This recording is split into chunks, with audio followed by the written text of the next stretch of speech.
So here is our friend the map again, and we're going to look at cave art in several sites, way down in Altamira, Spain, which is up here at the top of the boot, and Lascaux, France, in the middle of France, and a few other places as well. So just to review, Paleo, old, Meso, middle, Neo, new, are prefixes. They indicate a prehistoric time period that they represent.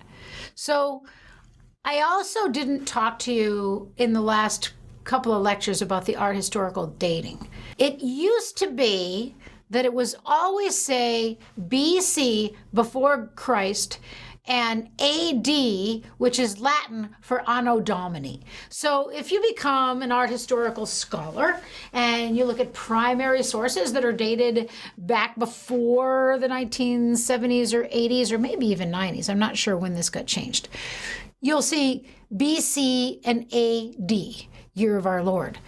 Now we say BCE, before Common Era, and CE, which is Common Era. And as it says here, sometimes anthropologists use BP, so if you're an anthropologist, you're using that. But art historians, we use BCE and CE. I ended the last lecture with a look at some low relief sculpture. This is high relief sculpture, and it's made out of unbaked clay. This is a high relief sculpture, and it's made out of unbaked clay, and it's 25 feet long, this whole thing. It's huge. Think about how long 25 feet is. And so basically what these artists did is there was clay in the bottom of the cave floor, and they just dug it up and shaped it into these bison. So we don't know much about the people that made these, but they found footprints all around them. So maybe there were ritual dances. And look how they carved it. Even in the bottom of the mane, there's little incised lines. So they're already trying to make it a little bit naturalistic. I mean, they're very lifelike.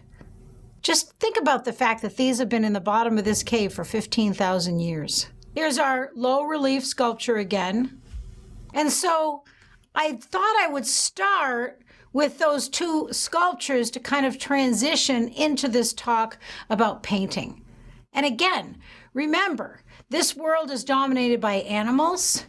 We think they painted them on the cave walls as a form of magic. Maybe they could control the animals by painting them on the wall. Maybe they could ensure successful hunts. Maybe they would be used for teaching. Maybe they'd make sure that there were healthy herds. Perhaps there were even things about husbanding the herd, making sure that you don't kill too many of the female animals, for example. Make sure that the herd is healthy, so every year when you come back to hunt, there'll be plenty of animals for everybody. The 19th century, and if you've taken a humanities course or you maybe take literature or English or theater, we know that in the 19th century there was a great love of beauty, and there were also lots and lots of different ideas about what art was. And so humans, as is their wont, will put their own interpretation on why artwork is made, in particular painting. So in the 19th century, they thought perhaps this was a love of beauty, that people just wanted to paint. It's interesting to read old art historical books and see different things they say about prehistoric art. In the early 20th century, a lot of historians thought maybe there were fertility rituals or sympathetic magic, and in the 1920s it became religious expression. Then in the later 20th century, this is when we begin saying, let's interpret this. So in the late 20th century, and this is the study of art history that I ascribe to, is I like to call myself a social art historian. That is to say that I believe that art is the product of its culture, and that two exist inextricably, and that we learn a great deal about the cultures that created the art, but also we can think about the fact that art is affecting the culture as well. So just to look at what some of these theories were, I put some of them up on these slides so you'd understand. And it's fun to look this stuff up. It's fun to look up, for instance, this idea of sympathetic magic. There's this idea that things that look the same have actual physical influence on each other, and the things that are in contact can act on each other from great distances. And one thing that I think is pretty interesting about this is if you look at modern day theories of quantum physics or chaos theory, isn't it interesting if you take that a whole adage, the wing of a butterfly that flutters in Japan causes a tornado at the other end of the world? Could there be something to this sympathetic magic? Sometimes the animals depicted weren't food animals. So this slide just gives you a list of the cave painting sites. Chauvet has the oldest footprints anybody's ever seen, and they're dated to 24,000 BCE. And the paintings, if you can go online and look up Chauvet Cave, and again, I don't have access to that many images for these PowerPoints, plus it's a lot of material to get through, but it's really worth looking up Chauvet Cave because look how lifelike these are. They're moving. You can just imagine these bison running, this herd, and the drawings are so lifelike. These drawings in Chauvet do have a lot of human figures in them. And there's so many different kinds of animals here. Maybe you'll even find some that I didn't list there. Look at the two bison that are fighting at the bottom. Lascaux Cave was discovered by a diver. Can you imagine being that diver that was swimming around and found this little cave opening, and he swam in that little shaft and then came up and found this cave with all these paintings and 25,000-year-old handprints? Just imagine what that would have been like. Maybe this was colored, but these images are so lifelike. We know this is a stallion. It's completely says horse. You see the mane, a little bit of shading and undercutting under his face. And really the only way that you can see this cave now is to go online, which I encourage you to do. So what did they use for painting? They blew out of a little tube, and maybe they'd put their hand up there to make handprints. They also maybe had sticks that they painted with. They could have made brushes out of all different kinds of materials, maybe animal hair or vegetable matter. We know today our finest brushes are made from Kolinsky sable. And they had a multitude of animals to make different kinds of brushes out, so they had all sorts of resources at their fingertips. And these are their natural materials. You can find these today. You could make your own cave painting on a rock using different kinds of ochre. And if you heat ochre up, you can get all these different shades of color out of ochre. If you're a painter, it's fun to play with this stuff. We have evidence that they did things like they made sponges out of maybe some type of plant material just by the kinds of marks that are made. They made their own crayons. They found 19 crayons at Lascaux. If you go to, there's some museum there, I think you can go and see these 20,000-year-old crayons. So here's a little drawing. This drawing's in your book too. We'll revisit Pech Merle again. We think they probably ate their horses, and I just put Pech Merle here because I wanted you to see the hands. So if you look right above this spotted horse up here, that little handprint, the hand on the slide earlier, this was a detail of this painting. Pech Merle is actually best known for its painting of horses, and they threw rocks at these paintings that were covered with ochre. Some people say the circles are decorations, others that maybe they're marks left by weapons. Perhaps they would have a ritual where every time someone killed a horse, they came and put a spot on this one. Again, we do know that they had some type of ritual where they colored rocks with red ochre and threw them at these paintings. You can see the little red marks there. Altamira was discovered in the second half of the 19th century, and the paintings in this cave are 12,000 years old. And again, mostly bison, but naturalistically painted, portraying movement.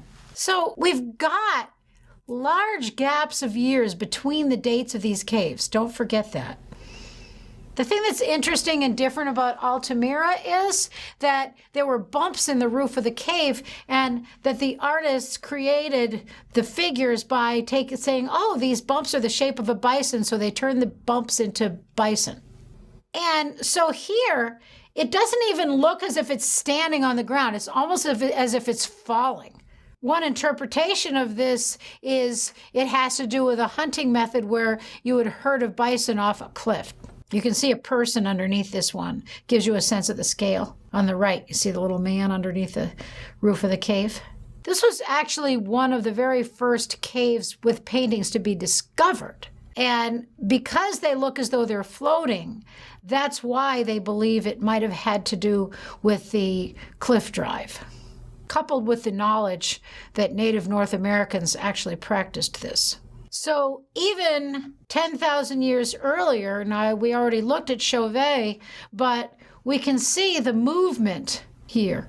So we've got a long tradition of this kind of painting. There's a 10,000 year spread. And you think about the action, and again, this was 10,000 years earlier from Chauvet, but we have this idea of profile. They can say so much with just a few simple lines.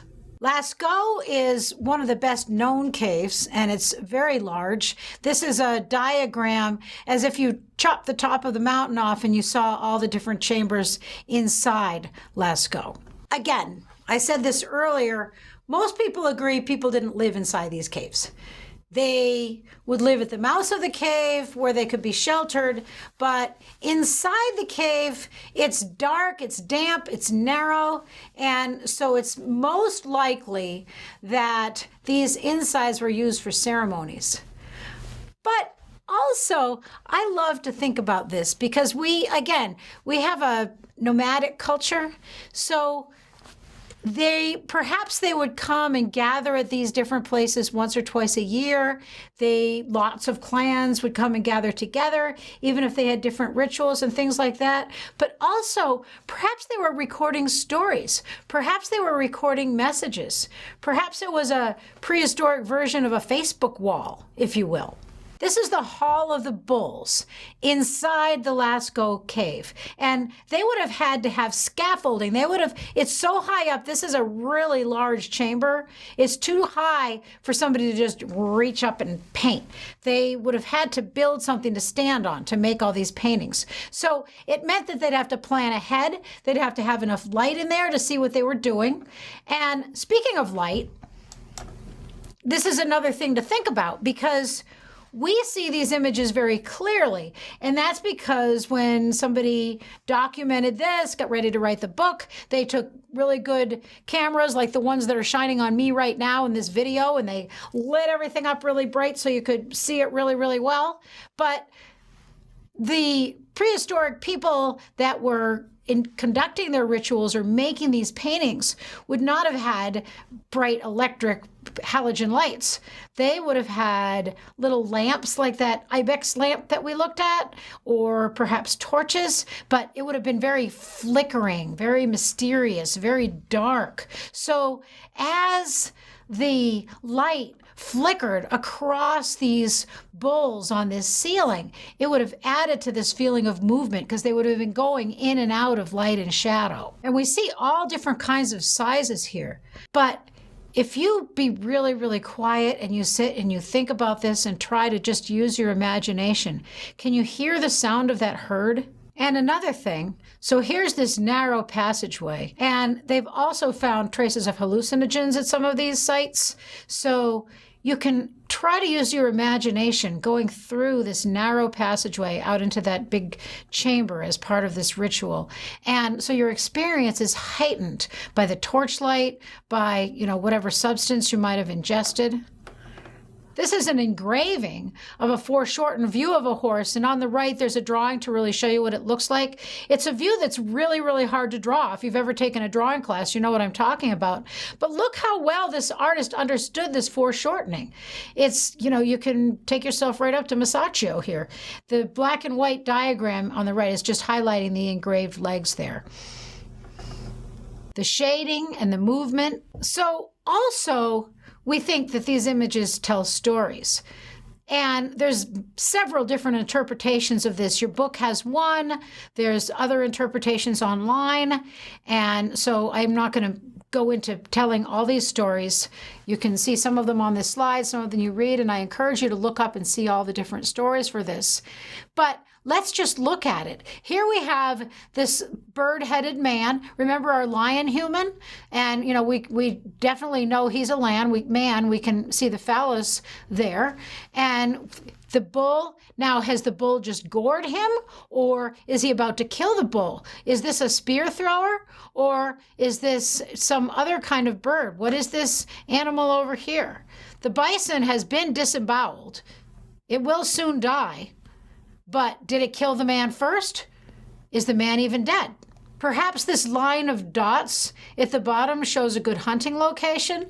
Are they a way of counting? Again, going back to the idea, are these paintings are something that people would return to again and again? So were they added to over time? Most likely they were.